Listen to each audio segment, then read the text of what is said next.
साथियों नमस्कार, स्वागत है आपका एक और नई वीडियो में और आप देख रहे हैं बिग इंडिया टीवी। साथियों देश में 5 राज्यों के चुनाव संपन्न हो चुके हैं। लगभग आज 30 नवंबर है और 30 नवंबर को साथियों एक राज्य मात्र तेलंगाना में वोटिंग संपन्न हो चुके हैं। आप ये कह सकते हैं कि आज से 3 दिन बाद 5 के 5 राज्यों के चुनाव के परिणाम 3 दिसंबर को आपके सामने रख दिए जाएंगे। हालांकि बीजेपी ने चुनाव परिणाम बिगड़ जाए ईवीएम के माध्यम से कई जगह ईवीएम में हेराफेरी करने की कोशिश की गई। कहीं कहीं पर तो स्ट्रांग रूम के कैमरे बंद कर दिए गए। कहीं कहीं पर बीजेपी के सपोर्टरों ने पोस्टल बैलेट को पहले ही खोल दिया और कहीं कहीं पर साथियों ईवीएम जो स्ट्रांग रूम में पहुंचानी चाहिए थी वो पहुंच गई कब्रिस्तान में। तो साथियों कई जगह चुनाव परिणामों को प्रभावित करने की कोशिश की गई और बीजेपी ने लगातार धांधली के प्रयास किए। साथियों आज बात करने वाले हैं 4-5 ऐसी खबरों को लेकर जो खबरें आपको गोदी मीडिया कभी नहीं दिखाएगा, जो खबरें गोदी मीडिया दिखाने में परहेज करते हैं। शायद हमारा जन्म हमारा निर्माण इसलिए हुआ है इस इंडिया देश में कि हम देश के बहुजनों की समस्याओं को दिखा सके, क्योंकि जो सवर्ण समाज के पत्रकार है उनका जो मीडिया है वो आपकी एक भी खबर नहीं दिखाएगा। जो खबर आपके हित में होगी, जिस खबर से आप जागरूक होंगे वो खबर आपके सामने कभी नहीं रखेगा। हाँ, जो खबर आपके लिए हानिकारक होगी, जो खबर आपके नेताओं को चोर साबित करती है वो खबरें गोदी मीडिया आपको तुरंत दिखाएगा। साथ ही सबसे पहले बात करते हैं बसपा सुप्रीमो बहन कुमारी मायावती जी ने आज लखनऊ के अंदर एक अहम मीटिंग बुलाई थी। बसपा के तमाम बड़े नेताओं को बुलाया और उस मीटिंग में 2024 के चुनाव के लिए इंपॉर्टेंट निर्णय लिए गए और एक प्रक्रिया सेट की गई कि 2024 के लिए लोकसभा प्रत्याशियों की सूची कैसे बनाई जाए, किस पर्पज से, किस उद्देश्य से और किस बेस पे सूची बनाई जाए प्रत्याशियों की, यानी कि उम्मीदवारों की। और ये बड़े बड़े फैसले इस बैठक में लिए गए। हालांकि साथियों 2024 के लिए गठबंधन को लेकर बसपा सुप्रीमो ने कोई बात नहीं कही है अभी तक। हालांकि आने वाले 6 दिसंबर को जो कि बाबा साहब का परिनिर्वाण दिवस है, उस दिन शायद बहन कुमारी मायावती जी 2024 के लिए और गठबंधन के लिए बड़ा फैसला ले सकती है। जी हाँ साथियों, ये बड़ी खबर थी आपके लिए। और साथियों एक बार फिर उत्तर प्रदेश के अंदर योगी जी के राम राज्य में 69,000 शिक्षक भर्ती घोटाले को लेकर या उन पर रोक को लेकर एक बड़ा हंगामा, एक बड़ा प्रदर्शन हुआ और योगी की पुलिस ने उन छात्रों का, जो छात्र अपना पूरा जीवन लगाकर तैयारी करके उन नौकरी के सहारे बैठे हैं और जो 532 दिनों से आंदोलन कर रहे हैं, उनके ऊपर योगी सरकार ने, उनके ऊपर योगी जी की पुलिस ने एक बार फिर लाठीचार्ज कर दिया। उनको एक बार फिर साथियों पकड़कर थाने में लेती गई और छात्र व छात्राओं को बुरी तरह घसीटा गया। किसी की टांग पकड़ी गई, किसी का हाथ पकड़ा गया और भारी पुलिस बल बुलाकर उन पर लाठीचार्ज करके साथियों एक तरफ उनको धकेल दिया गया या उनको पीछे फेंक दिया गया। क्या आप जानते हैं योगी राज में ऐसे ही होगा? योगी राज की एक और खबर इतनी इंपॉर्टेंट जो शायद आपसे छुपा ली गई होगी, इस खबर को पढ़ लीजिए आप। ये खबर साथियों लोटन राम निषाद ने पोस्ट की है। योगी जी ये वार्ड नंबर 14 रुधौली कला बस्ती के राम अनवल निषाद व आरती निषाद के बच्चे हैं। एक बहसी ठाकुर ने अपने मित्र के साथ आरती के साथ बलात्कार किया और पति पत्नी को जबरन जहर पिलाकर मार डाला। कौन होगा इन अनाथ बच्चों का पालनहार?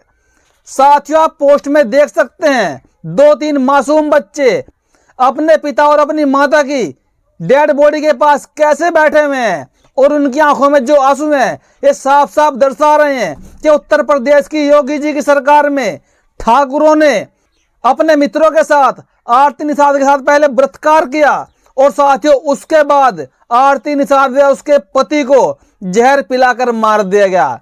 योगी जी का राम राज्य देख लीजिए, जहां पर दलित सुरक्षित नहीं है, पिछड़े सुरक्षित नहीं है, मुस्लिम सुरक्षित नहीं है। सुरक्षित है तो सिर्फ साथियों सिर्फ सवर्ण समाज, सिर्फ ठाकुर समाज। यानी कि हमारे प्रदेश के मुख्यमंत्री योगी जी ठाकुर समाज से आते हैं और उनके ही बिरादरी के भाई किसी बैसी ठाकुर ने अपने मित्र के साथ आरती निषाद का बलात्कार किया और उसके बाद साथियों के किस्सा ही खत्म हो जाए, बात आगे ना बढ़े, उसको और उसके पति को जहर देकर मार दिया।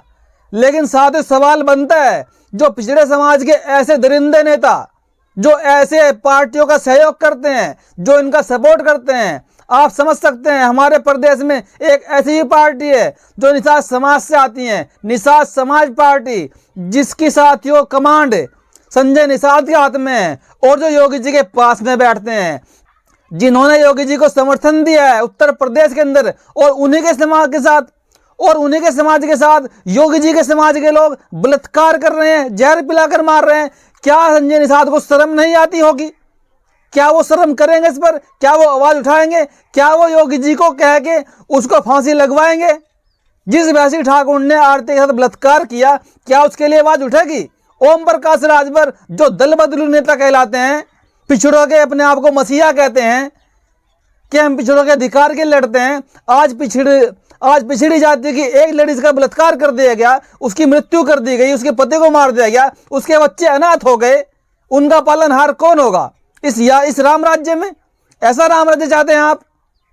यानी कि बीजेपी की सरकार में जो राम राज्य लगातार आप देख रहे हैं, कभी मध्य प्रदेश के अंदर आदिवासी के सर पे मूता जाता है, कभी यूपी के अंदर हाथरस में एक दलित की बेटी को बलात्कार करके रात के 12 बजे पेट्रोल डालकर जला दिया जाता है, और आज एक और ऐसी ही घटना उत्तर प्रदेश के बस्ती जिले से, जहां पर निषाद समाज की लड़की को बलात्कार करके मार दिया जाता है, और इनके बड़े प्रमुख नेता उनका सपोर्ट करते हैं, समर्थन करते हैं, इनकी आवाज तक नहीं निकलती।